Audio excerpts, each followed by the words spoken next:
ಎಲ್ಲರಿಗೂ ನಮಸ್ಕಾರ. ನಾನು ಸಾಹಿತ್ಯ ರೇಸ್ ಟಿವಿಯಿಂದ ಮಾತಾಡ್ತಿದ್ದೀನಿ. ಇಂದು ನಮ್ಮ ಶಾಲೆಯ ವಾರ್ಷಿಕೋತ್ಸವಕ್ಕೆ ಮುಖ್ಯ ಅತಿಥಿಗಳಾಗಿ ಶ್ರೀ ಧರ್ಮಸ್ಥಳ ಮಂಜುನಾಥೇಶ್ವರ ಆಯುರ್ವೇದಿಕ್ ಕಾಲೇಜಿನ ಪ್ರಾಂಶುಪಾಲರಾದ ಶ್ರೀಯುತ ಡಾಕ್ಟರ್ ನರಸಿಂಹರಾವ್ರವರು ಆಗಮಿಸಿದ್ದಾರೆ. ಶಾಲೆಯ ವತಿಯಿಂದ ನಿಮಗೆ ತುಂಬ ಹೃದಯದ ಸ್ವಾಗತಗಳು ಸರ್. ಶ್ರೀಯುತ ಪ್ರಸನ್ನ ನರಸಿಂಹರಾವ್ರವರು ವೃತ್ತಿಯಲ್ಲಿ ವೈದ್ಯರಾಗಿದ್ದರೂ ಅನೇಕ ಸಮಾಜ ಸೇವೆಗಳ ಕೆಲಸದಲ್ಲಿ ತಮ್ಮನ್ನು ತಾವು ತೊಡಗಿಸಿಕೊಂಡಿದ್ದಾರೆ. ನಮ್ಮ ಕೆಲ ಪ್ರಶ್ನೆಗಳಿಗೆ ಅವರಲ್ಲಿ ಉತ್ತರವನ್ನು ಕಂಡುಕೊಳ್ಳೋಣ. ನನ್ನ ಮೊದಲನೇ ಪ್ರಶ್ನೆ ಹೀಗಿದೆ.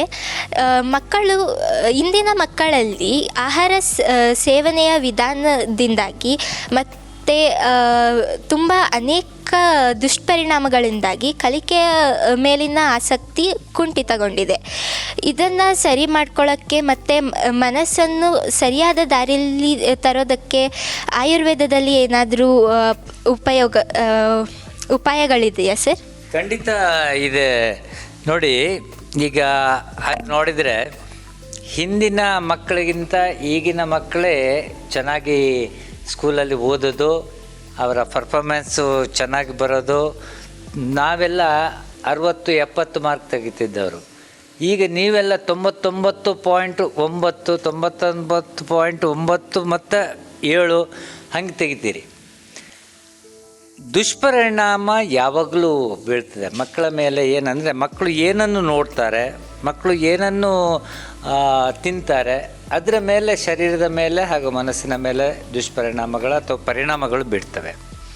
ಈಗ ಒಳ್ಳೆಯ ಪರಿಣಾಮಗಳು ಬೀಳಬೇಕು ಅಂದರೆ ಅವರು ಒಳ್ಳೆಯದನ್ನು ನೋಡಬೇಕು, ಒಳ್ಳೆಯದನ್ನು ತಿನ್ನಬೇಕು. ಈಗ ಮನೆಯಲ್ಲಿ ನಾವು ನಮ್ಮ ಮನೆಯಲ್ಲಿ ನಮ್ಮ ಮಗು ಇರ್ತದೆ ಅಂತ ಇಟ್ಕೊಳ್ಳಿ. ನಾನು ಮಗುವಿನ ಮುಂದೆ ನಾನು ಏನು ಮಾಡ್ತೀನಿ ಅದನ್ನೇ ಮಗು ಕೂಡ ಕಲಿತದೆ. ನಾನು ಮಗುವಿಗೆ ಏನು ತಿನ್ನಲಿಕ್ಕೆ ಕೊಡ್ತೇನೆ ಅಥವಾ ನಾನು ಏನು ತಿಂತೀನಿ ಅದನ್ನೇ ಮಗು ಕೂಡ ತಿಂತದೆ. ಸೊ ಆದ ಕಾರಣ ಈ ದುಷ್ಪರಿಣಾಮಗಳು ಆಗಬಾರ್ದು ಅಂದರೆ ನಾವು ತಂದೆ ತಾಯಿ ಅಥವಾ ಮನೆಯಲ್ಲಿ ಯಾರಿರ್ತೀವಿ ಅವರು ಒಳ್ಳೆಯ ಅಭ್ಯಾಸವನ್ನೇ ರೂಢಿಸ್ಕೋಬೇಕು. ಇನ್ನು ಇತ್ತೀಚಿನ ದಿನದಲ್ಲಿ ನಮಗೆ ಎಲ್ಲ ಆಹಾರಗಳು ಲಭ್ಯ ಇದೆ. ಹಿಂದಿನ ಕಾಲದಲ್ಲಿ ಅಷ್ಟು ಆಹಾರಗಳು, ಬೇರೆ ಬೇರೆ ವೈವಿಧ್ಯವಾದಂಥ ಆಹಾರಗಳು ನಮ್ಮ ಮುಂದೆ ಇರ್ತಿರಲಿಲ್ಲ. ಆಗ ತಾಜಾ ಮಾಡಬೇಕಾಗ್ತಿತ್ತು, ಮಾಡಿ ಮತ್ತೆ ಒಂದು ತಿಂಗಳು ಇಟ್ಕೊಡ್ತಿದ್ರು. ಈಗ ಹಾಗಲ್ಲ. ನಮಗೆ ಏನು ಬೇಕು ಅದನ್ನು ನಮ್ಮ ಹೆತ್ತವರು, ತಂದೆ ತಾಯಿಯವರು ಕೊಡಿಸ್ತಾರೆ. ಕೊಡಿಸ್ಲಿಲ್ಲ ಅಂದ್ರೂ ನಮ್ಮ ಮನೆ ಹತ್ತಿರನೇ ಅಂಗಡಿಗಳಿರ್ತವೆ. ನಾವು ಹೋಗಿ ಒಂದು 5 ರೂಪಾಯಿ ಕೊಟ್ಟರೆ ಸಾಕು, ಒಂದು ಪ್ಯಾಕೆಟ್ನಲ್ಲಿ ನಮಗೆ ಖಾದ್ಯ ಪದಾರ್ಥ ಏನು ತಿನ್ನಲಿಕ್ಕೆ ಬೇಕು ಅದು ಸಿಗ್ತದೆ. ಈ ಪದಾರ್ಥಗಳು ಹೆಚ್ಚಾಗಿ ಕೃತಕವಾಗಿರ್ತದೆ, ನೈಜವಾಗಿರೋದಿಲ್ಲ. ಈ ಕೃತಕವಾದಂಥ ಆಹಾರವನ್ನು ನಾವು ಸೇವಿಸಿದಾಗ ಅದರ ಪರಿಣಾಮ ನಮ್ಮ ಶರೀರದಲ್ಲಿ ಬೀಳ್ತದೆ.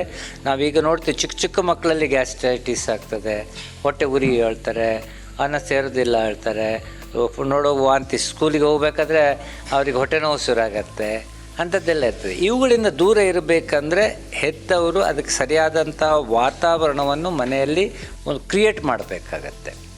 ಹಾಗೆ ನೋಡಿದರೆ ಒಂದು ಆಯುರ್ವೇದದಲ್ಲಿ ಏನಂದರೆ ದಿನಚರಿ ಅಂತ ಹೇಳ್ತಾರೆ. ಪ್ರತಿನಿತ್ಯ ನಾವು ಎಷ್ಟು ಗಂಟೆಗೆ ಏಳಬೇಕು, ಎದ್ದ ಮೇಲೆ ಏನು ಮಾಡಬೇಕು, ಆಹಾರ ಎಷ್ಟು ಸೇವಿಸಬೇಕು, ಯಾವುದನ್ನು ಸೇವಿಸಬಾರ್ದು, ಇದರ ಬಗ್ಗೆ ಹೆಚ್ಚಿನ ಒಂದು ಉತ್ತರ ಕೊಡೋದಂದರೆ ಅದು ಆಯುರ್ವೇದ. ಆಯುರ್ವೇದ ಅಂದರೆ ಮೆಡಿಸಿನ್ ಮಾತ್ರ ಅಲ್ಲ. ಆಯುರ್ವೇದ ಅಂದರೆ ಇದು ಆರ್ಟ್ ಆಫ್ ಲಿವಿಂಗ್ ಅಂತ ಕೇಳಿದ್ದೀರಾ ನೀವು?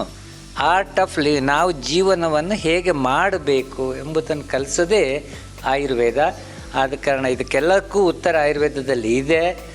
ಪರಿಣಾಮಗಳು ಯಾವುದು ನಮ್ಮ ಮುಂದೆ ಇರ್ತದೆ ಅದಕ್ಕೆ ಅನುಗುಣವಾಗಿ ಬೆಳೀತದೆ.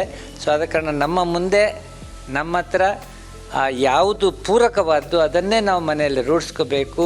ಅದು ಟಿ ವಿ ಆಗಲಿ, ಮೊಬೈಲ್ ಆಗಲಿ, ಅದರೆಲ್ಲರದ್ದು ಪ್ರಭಾವ ನಮ್ಮ ಮೇಲೆ ಬೀರ್ತದೆ. ಕಂಪ್ಯೂಟ್ರದ್ದು ಪ್ರಭಾವ ನಮ್ಮ ಮೇಲೆ ಬೀರ್ತದೆ. ನಾವು ಒಳ್ಳೆಯದನ್ನು ತಗೊಳ್ಬೇಕು, ಒಳ್ಳೆಯದೆಲ್ಲದನ್ನು ಅದನ್ನು ಬಿಡಬೇಕು, ಗಾಳಿಯಲ್ಲಿ ಹಾಗೆ ಹೋಗ್ಲಿಕ್ಕೆ ಬಿಡಬೇಕು. ಧನ್ಯವಾದಗಳು ಸರ್. ನನ್ನ ಎರಡನೆಯ ಪ್ರಶ್ನೆ ಹೀಗಿದೆ. ನಮಗೀಗಾಗಲೇ ಗೊತ್ತಿರೋ ಥರ ನೀವು ವೃತ್ತಿಯಲ್ಲಿ ವೈದ್ಯರಾದ್ರೂ ನಿಮ್ಮನ್ನು ನೀವು ಸಾಮಾಜಿಕ ಸೇವೆಯಲ್ಲಿ ತೊಡಗಿಸ್ಕೊಂಡಿದ್ದೀರಾ. ಈ ರೀತಿ ಬ್ಯುಸಿ ವರ್ಕ್ ಲೈಫ್ ಮತ್ತು ಹವ್ಯಾಸಗಳನ್ನ ಹೇಗೆ ಬ್ಯಾಲೆನ್ಸ್ ಮಾಡೋದು ಅಂತ ನಮಗೂ ಸ್ವಲ್ಪ ಟಿಪ್ಸ್ ಕೊಡ್ತೀರಾ? ಅಲ್ಲ, ಟಿಪ್ಸ್ ನೋಡಿ, ಈಗ ನಿಮ್ಮ ಹತ್ರನೇ ಟಿಪ್ಸ್ ಇದೆ, ನೀವೇ ನಮಗೆ ಟಿಪ್ಸ್ ಕೊಡ್ತಾ ಇದ್ದೀರಾ. ಈಗ ನೀವು ಸ್ಕೂಲಲ್ಲಿ ಓದೋದು, ಎಷ್ಟನೇ ಕ್ಲಾಸ್ ಓದೋದು? 8ನೇ ಸ್ಟ್ಯಾಂಡರ್ಡಲ್ಲಿ ಓದ್ತಾ ಇದ್ದೀರಾ. 8ನೇ ಸ್ಟ್ಯಾಂಡರ್ಡಲ್ಲಿ ಓದ್ತಾ ಇದ್ದೇ ಈ ಮಾಹಿತಿಯನ್ನು ಜನರಿಗೆ ತಲುಪಿಸಲಿಕ್ಕೆ ಒಂದು ದೊಡ್ಡ ಕೆಲಸ, ಈ ಇಂಟರ್ವ್ಯೂ ಮಾಡ್ತಾ ಇದ್ದೀರಾ.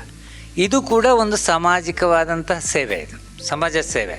ಹಾಗೆಯೇ ನಾವು ವೃತ್ತಿಯಲ್ಲಿ ವೈದ್ಯರಾದ್ರೂ ಕೂಡ ಸಮಾಜದ ಜೊತೆಗೆ ನಾವು ಯಾವಾಗ ಇರ್ತೀವಿ ಆಗ ಜನ ನಮ್ಮನ್ನು ಒಪ್ಕೊಳ್ತಾರೆ. ವೈದ್ಯ ಆದ ಕೂಡಲೇ ಒಬ್ಬ ವೈದ್ಯ ಎಷ್ಟು ಔಷಧಿಯನ್ನು ಬರೀತಾನೆ ಅದು ಮುಖ್ಯ ಅಲ್ಲ, ಆ ಬರೆದಂಥ ಔಷಧಿಗಳನ್ನು ಎಷ್ಟು ಸಮರ್ಪಕವಾಗಿ ರೋಗಿಯಾದವನು ಅಥವಾ ಆರೋಗ್ಯಾಕಾಂಕ್ಷಿ ತಗೊಳ್ತಾನೆ ಅದು ನಮ್ಮ ವೃತ್ತಿಯಲ್ಲಿ ರೂಢಿಸ್ಕೊಳ್ಬೇಕಾದ್ದು. ಅದು ನಾನು ರೂಢಿಸ್ಕೊಂಡಿದ್ದೀನಿ. ನಾನು ಯಾವಾಗಲೂ ಜನರನ್ನು ನನ್ನವರು ಅಂತೇಳಿ ತಿಳ್ಕೊಂಡೇ ನಾನು ಮಾತಾಡೋದು. ಯಾವುದೇ ರೋಗಿಗಳು ಬಂದಾಗ ಅವರನ್ನು ರೋಗಿ ಅಂತ ತಿಳ್ಕೊಳ್ಳೋದಿಲ್ಲ, ಅವರನ್ನು ಆರೋಗ್ಯ ಆಕಾಂಕ್ಷಿಗಳು ಅಂತ ತಿಳ್ಕೊಳ್ಳೋದು. ವೈದ್ಯನಾದವನು ಯಾವಾಗಲೂ ಅದು ಆರೋಗ್ಯವನ್ನು ಮಾತ್ರ ಸರಿ ಮಾಡೋದು ಅವನ ಕೆಲಸ ಅಲ್ಲ, ಸಮಾಜವನ್ನು ಸರಿ ಮಾಡುವಂಥದ್ದು ಅವನ ಕೆಲಸ.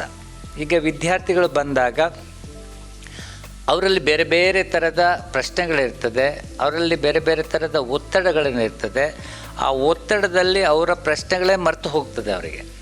ಆದರೆ ನಾವು ವೈದ್ಯರಾದವರು ಏನು ಮಾಡಬೇಕಂದ್ರೆ ಅವರ ಮನಸ್ಸನ್ನು ಅರ್ಥಕೋಬೇಕು. ಅವರನ್ನು ಮನಸ್ಸನ್ನು ಅರ್ಥ ಮಾಡ್ಕೊಂಡು ಬಿಟ್ಟು ಅವರಿಗೆ ಒಂದು ವಾತಾವರಣವನ್ನು ಕ್ರಿಯೇಟ್ ಮಾಡಬೇಕು. ಆಗ ಅವನ ಪ್ರಶ್ನೆಗಳು ಸರಳವಾಗಿ ನಿರಾಳವಾಗಿ ಹೊರಗೆ ಬರ್ತದೆ.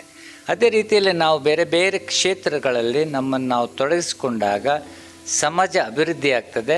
ಆ ಸಮಾಜ ಅಭಿವೃದ್ಧಿ ಆದ ಕೂಡಲೇ ನಾವು ಕೂಡ ವೈದ್ಯರಾಗಲಿ ಪ್ರೊಫೆಸರ್ ಆಗಲಿ ನಾವು ಕೂಡ ಅಭಿವೃದ್ಧಿಯನ್ನು ಹೊಂದ್ತೀವಿ. ಧನ್ಯವಾದಗಳು ಸರ್. ನನ್ನ ಕೊನೆಯ ಪ್ರಶ್ನೆ ಸರ್, ವೇಗವಾಗಿ ಓಡುತ್ತಿರುವ ಈ ಪ್ರಪಂಚದಲ್ಲಿ ಆರೋಗ್ಯವನ್ನು ಕಾಪಾಡಿಕೊಳ್ಳಲು ಪೋಷಕರಿಗೆ ನೀವು ಒಂದೆರಡು ಕಿವಿ ಮಾತುಗಳು ಸರ್. ಸಲಹೆ ಬೇಕು. ಯಾಕೆಂದರೆ ಪೋಷಕರು ಆರೋಗ್ಯ ಆಗಿದ್ದರೆ ವಿದ್ಯಾರ್ಥಿಗಳು ಅಂದರೆ ಮಕ್ಕಳು ಕೂಡ ಆರೋಗ್ಯ ಆಗಿರ್ತಾರೆ, ಆಟೋಮೆಟಿಕಲಿ ಆಗಿಬಿಡ್ತದೆ. ಇದಕ್ಕೆ ಪೋಷಕರು ಏನು ಮಾಡ್ತಾರೆ ನೋಡಿ, ಮಕ್ಕಳ ಮೇಲೆ ಒಂದು ಇನ್ವೆಸ್ಟ್ ಮಾಡ್ತಾರೆ. ಅವರು ಬೇರೆ ಬೇರೆ ರೀತಿಯದ್ದು ಇನ್ವೆಸ್ಟ್ ಮಾಡ್ಬೋದು, ಆದರೆ ಮಕ್ಕಳೇ ಒಂದು ದೊಡ್ಡ ಪ್ರಾಪರ್ಟಿ ಅವರಿಗೆ. ಆ ಇನ್ವೆಸ್ಟ್ ಮಾಡಬೇಕಾದ್ರೆ ಅವರು ಕೂಡ ಆರೋಗ್ಯ ಇರಬೇಕು.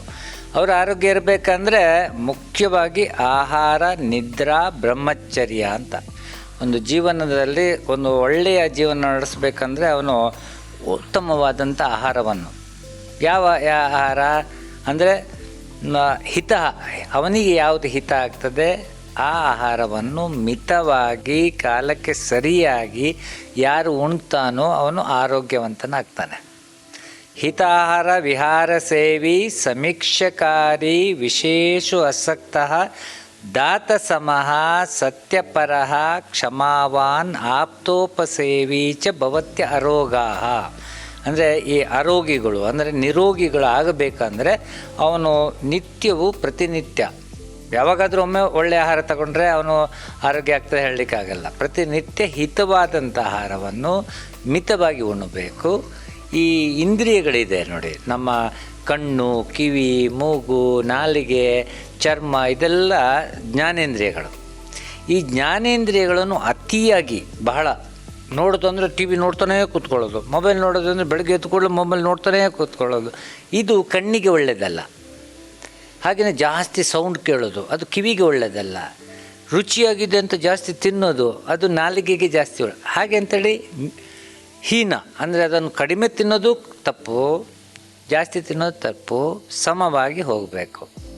ಹಾಗೆಯೇ ಸತ್ಯಪರಃ, ಯಾರು ಸತ್ಯದ ಕಡೆಗೆ ಇರ್ತಾನೋ, ಇನ್ನೊಬ್ಬರನ್ನು ಕ್ಷಮಿಸುವಂಥ ಗುಣವನ್ನು ಹೊಂದ್ಕೊಳ್ತಾನೋ, ಹಾಗೆ ಆಪ್ತೋಪಸೇವಿಚ, ಆಪ್ತ ಅಂದರೆ ತ್ರಿಕಾಲಜ್ಞಾನಿಗಳು, ಅವರ ಸೇವೆ ಮಾಡೋದರಿಂದ, ಅಥವಾ ಆಪ್ತ ಅಂದರೆ ಪುಸ್ತಕ, ನಾಲೆಜ್ ಬ್ಯಾಂಕ್, ಅದನ್ನು ನಾವು ಅಭ್ಯಾಸ ಮಾಡೋದ್ರಿಂದಾಗಿ ಅವನು ನಿರೋಗಿ ಆಗ್ತಾನೆ. ಹಾಗೆಯೇ ನಿದ್ರೆ, ಅದು ಭಾಳ ಮುಖ್ಯ. ನಮಗೆ ಕೆಲಸ ಎಷ್ಟು ಮುಖ್ಯವೋ ಅಷ್ಟೇ ಮುಖ್ಯ ನಿದ್ರೆ. 24 ಗಂಟೆಯಲ್ಲಿ 1/3 ಭಾಗ ಅಂದರೆ 7 ರಿಂದ 8 ಗಂಟೆ ಒಬ್ಬ ಯಾರು ಚೆನ್ನಾಗಿ ನಿದ್ರೆ ಮಾಡ್ತಾನೆ ಅವನು ಆರೋಗ್ಯವಂತನಾಗ್ತಾನೆ. ಇನ್ನು ಬ್ರಹ್ಮಚರ್ಯ ಅಂದರೆ ಏನಂದರೆ, ಬ್ರಹ್ಮ ಏನು ಮಾಡ್ತಾನೆ, ಕ್ರಿಯೇಟ್ ಮಾಡ್ತಾನೆ. ಆ ಕ್ರಿಯೇಟಿವಿಟಿ ಮಾಡುವಂತಹ ಕೆಲಸದಲ್ಲಿ ನಾವು ತೊಡಗಿಸ್ಕೊಳ್ಬೇಕು. ಅದು ಕೂಡ ಆರೋಗ್ಯ ಉಂಟು ಮಾಡ್ತದೆ. ನಾನು ಒಂದು ಸಾಮಾನ್ಯ ಜನರಿಗೂ ಅರ್ಥ ಆಗುವ ಭಾಷೆಯಲ್ಲಿ ಮಾತನಾಡದಿದ್ದರೆ ನೋಡಿ, ಕೋಪ, ಸಿಟ್ಟು ಬರ್ತದೆ. ಯಾರಿಗೆ ಸಿಟ್ಟು ಬರೋದಿಲ್ಲ? ನಿಮಗೆ ಸಿಟ್ಟು ಬರೋದಿಲ್ವಾ? ಬರ್ತದೆ. ಎಲ್ರಿಗೂ ಒಂದಲ್ಲ ಒಂದು ಸಮಯದಲ್ಲಿ ಸಿಟ್ಟು ಬಂದೇ ಬರ್ತದೆ. ಆ ಸಿಟ್ಟು ಬಂದಾಗ ನೋಡಿ, ಬಾಯಿಯಲ್ಲಿ ನೀರು ಬರಲ್ಲ, ಬಾಯಿ ಒಣಗುತ್ತೆ. ಈ ಬಾಯಿ ಹೇಗೆ ಒಣಗ್ತದೆ? ಯಾಕೆಂದರೆ ಅದು ಜೊಲ್ಲು ರಸ ಏನು ಲಾಲಾಸ್ರಾವಿ ಗ್ರಂಥಿ ಅಂತ ಇದೆ, ಸೆಲೆಬರಿ ಗ್ಲ್ಯಾಂಡ್, ಅದು ಸಿಕ್ರಿಷನ್ ಮಾಡಲ್ಲ ಆದ ಕೂಡಲೇ ಬಾಯಿ ಒಣಗ್ತದೆ. ಅದೇ ರೀತಿ ನಮ್ಮ ಶರೀರದಲ್ಲಿ ಅನೇಕ ಎಂಡೋಕ್ರೈನ್ಸ್ ಇದೆ. ಈ ಎಂಡೋಕ್ರೈನ್ ಗ್ಲ್ಯಾಂಡ್ಸು ಸರಿಯಾಗಿ ಸೀಕ್ರೆಟ್ ಮಾಡಿಲ್ಲ ಅಂದರೆ ಅದರ ಎಂಜೈಮ್ಸು, ಹಾರ್ಮೋನು ನಮ್ಮ ರಕ್ತಕ್ಕೆ ಸೇರಲ್ಲ. ಅದರಿಂದಾಗಿ ನಾನಾ ಕಾಯಿಲೆಗಳು ಬರ್ತವೆ. ಆದ ಕಾರಣ ಕೋಪ ಮಾಡೋದು ತಪ್ಪು. ಇದನ್ನು ನಾವು ಜೀವನದಲ್ಲಿ ರೂಢಿಸ್ಕೊಂಡ್ರೆ ಆರೋಗ್ಯನೇ ಆರೋಗ್ಯ, ಯಾವಾಗಲೂ ಖುಷಿ. ಅದು ನಾವು ರೂಢಿಸ್ಕೋಬೇಕು. ಅದು ಪ್ರತಿಯೊಬ್ಬ ಪೋಷಕರು ನಾವು ಮನೆಯಲ್ಲಿ ಒಂದು ವಾತಾವರಣ, ಸಂತೋಷದ ವಾತಾವರಣ ಕ್ರಿಯೇಟ್ ಮಾಡಿದರೆ ಆರೋಗ್ಯ ದೀರ್ಘವಾಗಿ ಹೋಗ್ತಾನೆ. ಇದು ನಾವು ಜಪಾನಿಯರಿಂದ, ಬೇರೆ ಬೇರೆ ದೇಶದಿಂದ ನೋಡಿ, ಭಾರತೀಯರಲ್ಲಿಯೂ ಖುಷಿಯಲ್ಲಿ ಇರಲಿಕ್ಕೋಸ್ಕರ ಒಂದು ಬೆಳಿಗ್ಗೆಯಿಂದ ಸಂಜೆವರೆಗೆ ಒಂದು ವ್ಯವಸ್ಥೆ ಇರ್ತದೆ. ಅದಕ್ಕೆ ದಿನಚರ್ಯೆ ಅಂತ ಹೇಳೋದು.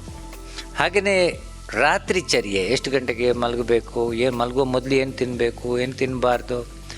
ಋತುಚರ್ಯೆ ಅಂದರೆ ಬೇರೆ ಬೇರೆ ಋತುಗಳಲ್ಲಿ ನಾವು ಏನು ಆ್ಯಕ್ಟಿವಿಟೀಸ್ ಮಾಡಬೇಕು, ಅದು ಆಯುರ್ವೇದದಲ್ಲಿರುವಂಥದ್ದು.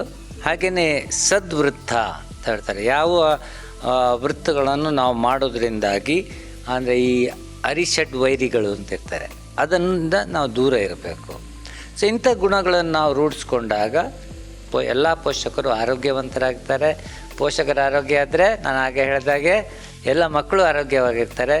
ಆರೋಗ್ಯವಂತ ಮಕ್ಕಳು ಓದಿ ಈ ದೇಶವನ್ನು ಆರೋಗ್ಯವಂತ ದೇಶ ಆಗಿ ಕಟ್ಟಲಿಕ್ಕೆ ಸಾಧ್ಯ ಇದೆ. ಧನ್ಯವಾದಗಳು ಸರ್. ನಿಮ್ಮ ಈ ಅಮೂಲ್ಯವಾದ ಸಮಯವನ್ನು ನಮ್ಮ ಜೊತೆ ಕಳೆದಿದ್ದಕ್ಕೆ ತುಂಬ ಹೃದಯದ ಧನ್ಯವಾದಗಳು. ಈ ಎಲ್ಲ ಸಲಹೆಗಳನ್ನು ನಾವು ನಮ್ಮ ಬದುಕಿನಲ್ಲಿ ಕಾಪಾಡಿಕೊಳ್ಳಲು ಪ್ರಯತ್ನಿಸುತ್ತೇವೆ ಸರ್. ನಮಸ್ಕಾರ. ನಮಸ್ಕಾರ.